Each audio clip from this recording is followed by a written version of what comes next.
आता बातम्या पाहूया विस्ताराने। सुरुवातीलाच बातमी आहे संजय दिना पाटील यांच्या संदर्भात। संजय दिना पाटील यांनी शिवराळ भाषेचा वापर केला, पत्रकारांवर त्यांनी शिवराळ भाषेचा वापर केला आणि त्यानंतर त्यांच्यावर चौफेर टीका झालेली आहे।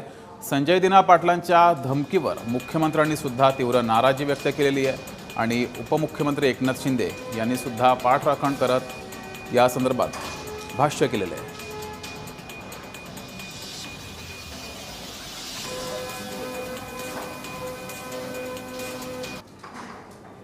संदर्भात पाहिलं गेलं तर अरे भाई कशाला बस झाला ना आता। तुला बोललो 2 मिनिटं बोलायचं होतं, बोलणारच नव्हतं। बोललो ना भाई, आता अजून किती कशाला हे करतोय। चल बस माझ्या बरोबर, बस ना गाडीत। चल बोलता बोलता जेवढं बोलायचं तेवढं बोलू। चला कशाला इज्जत देतो भाई, घे ना यार, कशाला।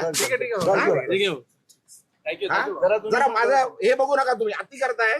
हे भाई बस ना, बंद कर ना आता, बंद कर, नाहीतर भाई मी विसरून जाईल मी खासदार आहे। तुम्ही काय पहिला पण सांगितलंय मी। मामा भाजो हॅलो, इज्जत करतो, इज्जत करा सांगतोय बरं। तुम्ही उगाच लिखे रेकॉर्ड कर, इज्जत करतो, उगाच डोक्यात जाऊ नका, उगाच डोक्यात जाऊ नका। घराखाली उगाच देतो, ठेवतोय तुम्हाला, जेवायला देतोय काय, उगाच त्यांच्याकडे जाल। ते बोलतात ना मला, मी बोलणार नाहीये। आता परत आले तर मारून पाठवणार तुम्हाला। पण जे बोलायचं लिहायचं ते लिहा, लिहा, रेकॉर्ड करा, सांगा तिकडे कमिशनरकडे जाऊन कंप्लेंट करा। इज्जत करतोय तुम्हाला, सहन करतोय, खूप दिवस सहन केलं तुम्ही। हा बाजूर कशा, अरे लिमिट आहे कुठल्या गोष्टीची, बोलली आहे ना ती, सांगितलं ना सर्व। त्यांनी काय बोलू दे, अरे काय बोलू, आणि येऊ नका माझ्याकडे काय घ्यायला, आला तर मारणार होता।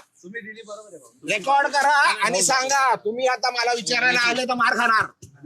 हे लिहून घे, रेकॉर्ड कर, काय करायचंय कंप्लेंट करायची कर। पोलीस आहेत सर्व, त्यांच्या समोर सांगतोय, बस झाला, सहन केलं खूप।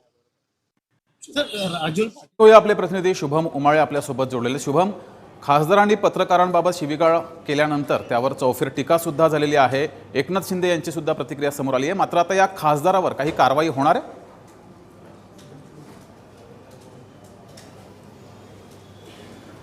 जगदीश, खरं तर संपूर्ण महाराष्ट्रामध्ये आता चर्चेचा विषय बनलेले आहेत ते म्हणजे उद्धव ठाकरे यांची साथ सोडून एकनाथ शिंदे यांच्यासोबत गेलेले फुटीर खासदार संजय दिना पाटील। कारण की ज्या पद्धतीने त्यांनी ही भाषा वापरलेली आहे त्यामुळे तीव्र नाराजगी जी आहे ती संपूर्ण ठाणे, मुंबई आणि संपूर्ण महाराष्ट्रात ही दिसून येत आहे। खरं तर त्यांनी गलिच्छ भाषा जी आहे ती वापरली आहे आणि आता सातत्याने त्यांची पाठराखण करताना त्यांच्या पक्षातले नेते बोलत आहेत की संजय राऊत अशा पद्धतीने विधान करत असतात, पण संजय राऊत यांच्या विधानाच्या पुढे जाऊन ही त्यांनी शिवीगाळ केलेली आहे जी आपण बीप करून संपूर्ण महाराष्ट्रासमोर दाखवतोय। आणखी इतकी वाह्यात भाषा जी आहे ती आपण महाराष्ट्राच्या जनतेसमोर ऑन रेकॉर्ड आणि ऑन टीव्ही अशी आणू शकत नाहीत।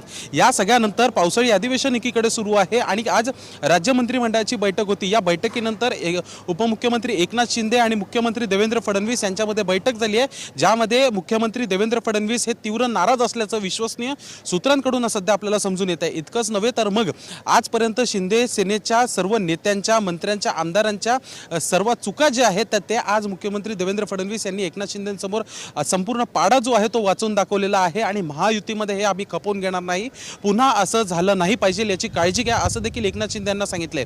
आता नेमकं एकनाथ शिंदे काय करतात हे पाहणं महत्त्वाचं असेल। संजय दिना पाटील यांना नंदनवनवर भेटायला बोलवतात आणि समज देतात की कशा पद्धतीने हे संपूर्ण प्रकरण जे आहे आता थांबवायचा प्रयत्न करतात हे पाहणं महत्त्वाचं असेल। पण त्यापूर्वी ह्या व्हिडिओज ज्या आहेत त्या संपूर्ण व्हायरल झालेल्या आहेत, रॉ व्हिडिओ देखील व्हायरल झालेले आहेत आणि संपूर्ण प्रसार माध्यमांमध्ये देखील या व्हिडिओ आहेत। अशाचमुळे संजय दिना पाटील यांना आता कुठेतरी त्रास हा मीडियाचा होत होता म्हणून त्यांनी शिवीगाळ केली। पण त्या मतदारांचं काय, ज्यांनी विश्वास ठेवून त्यांना मतं दिली होती आणि त्यानंतर त्यांनी असं पाऊल उचललेलं आहे।